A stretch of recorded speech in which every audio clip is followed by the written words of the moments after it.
The following newscast is based on the wide world of social media. The stories are real. The reporters are really real because they are you, the members of social media. All Facebook names have been abbreviated for user protection. This is the Social News Media Network.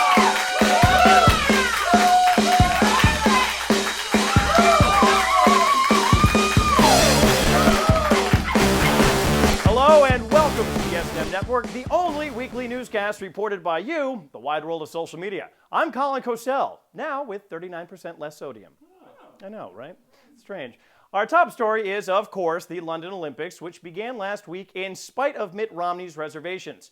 Many were critical of the length of the opening ceremony, but not reporter Besner, who tweeted, "My favorite part of the opening ceremonies was when nobody talked about Chick-fil-A for 4 hours straight." Well, Besner, you could always see The Amazing Spider-Man with Fred Willard. So that's how you shoot a web. That was gross. I apologize. Back to the Olympics. NBC's decision to time delay much of their coverage was also criticized as Twitter's B. Feldman CBS, yes, it's that CBS, he expressed in his tweet, "This tape-delayed Olympics versus Twitter thing not working for me. I flipped on NBC and just saw Mark Spitz dive in the pool." That's a little timely. NBC will also continue their coverage of the JFK assassination once the Miracle on Ice concludes. It's timely, too. During the ceremonies, however, Britain's Queen Elizabeth Part II was photographed looking none too pleased with the goings-on. Yes, right. Yeah, that sounds about right. Spawning the unimpressed Queen Elizabeth meme. Let's just take a look at this picture from our Imgur Bureau. Yeah, she's, Go to the Olympics, they said. It'll be fun, they said. Don't worry, Your Majesty. If you get bored and nod off, you can always catch NBC's live coverage of what you're napping through next week. Callback jokes in the first segment. Continuing with our London coverage, it's now time for politics. This week, Mittens Willardo Romney IV VII, otherwise known as Mitt Romney, flexed his foreign policy muscle in a visit to the United Kingdom. Within the first day, he managed to insult the Olympics host country. That's right. Forget the name of the minority party leader. He's just effing up all over the place. And accidentally revealed his classified meeting with the MI6. Good job, Mitt. This led to the creation of several hashtags on Twitter, including Romney Shambles, Mitt Hits the Fan, and our personal favorite, American Borat, which you can see right here. Show them, John.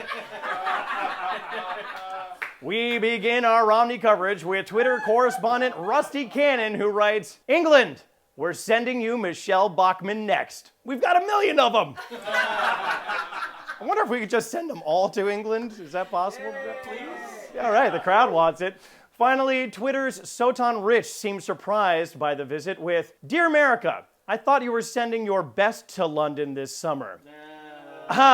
Dear England, we have to put up with Adele and Piers Morgan. I think you can handle Romney for a week. This is why we seceded. While America's best athletes and worst politicians are in London, the following picture made its way into our newsroom and proved why President Obama stayed away from the Olympics. It was also good enough to be this week's Ready for Caption! John, let's just take a look at this thing here. Okay. It seems that Barry has a much easier time dodging political bullets than he does jumping over hurdles. Your mom does hurdles. You know what? Fuck you, John. My mom's got a busted foot and she can't jump. No, dude. That was someone's caption. Yes, it was. It was the caption from Nathan Simpson. Your mom does hurdles.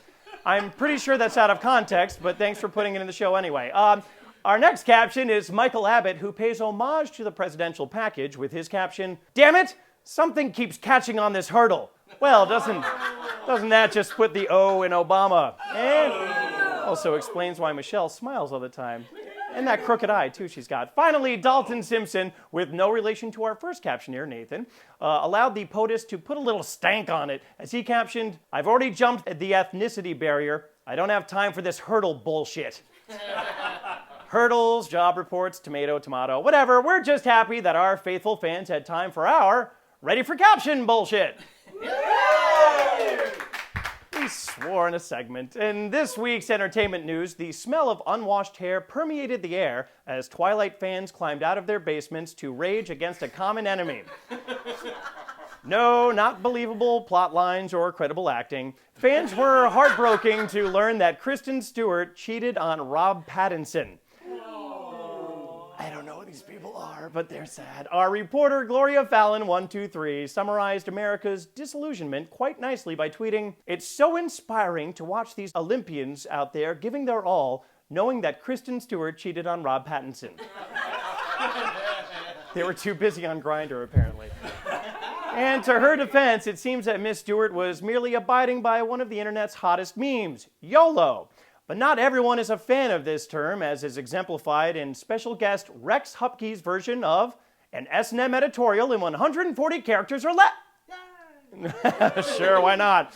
Let's see what Rex had to say. "This hip new term, YOLO, you only live once, is ruining our country. It's clearly teaching our youth to do as they please on the ass." Damn, Rex, we ran out of characters. We can only hope you were going to say on the assumption that it's okay, but I guess we'll never know. Maybe next time we'll finally get an S&M editorial that's in 140 characters or less. It gets cut off, is the joke. This past week brought us one of our favorite holidays here in the newsroom, National Tequila Day. Happy birthday! Which apparently the newsroom was abuzz with sombreros and very questionable behavior. Can you just give him his pants back now, John? Thank you. We kept our eyes on Twitter, though, where the Huffington Post tweeted, "Happy National Tequila Day. What's your favorite way to drink it?" Well, commentator Trishy D had the best Cuervo-fueled response with, "From the bottle, staggering down the street, crying." Trishy, that's how we drink everything. Reporter Joseph Crimshaw had a different take on the holiday as he tweeted, "In honor of National Tequila Day, I'm going to drink beer until tequila seems like a good idea." Let me put it this way. Tequila is like hooking up with an ex. It always seems like a good idea at the time until you wake up the next day naked, confused, and swearing you'll never touch it again. And that's tequila. But tequila wasn't the only thing causing headaches last week, as a series of powerful storms battered the Northeast.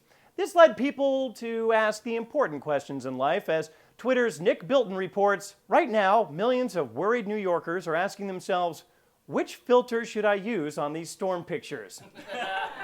That's right, Nick. When warned to remain indoors and stay away from windows for safety, the most important thing you can do is select the right Instagram filter. And don't feel bad if you miss the storms. NBC will be showing the footage next week. I had too much tequila, apparently. That's full circle. You know what? I think it's a perfect time to wrap up the show. Screw it. That's going to do it for this week's S&M Network broadcast. Be sure to tune in next week on SocialNewsMedia.net to get the best news coverage around. And if you'd like to do a shot with us or be a reporter or contributor, follow us on Twitter and Facebook. Otherwise, we disown you. For all of us at the S&M Network, I'm Colin Cosell reminding you to watch what you say, because we are...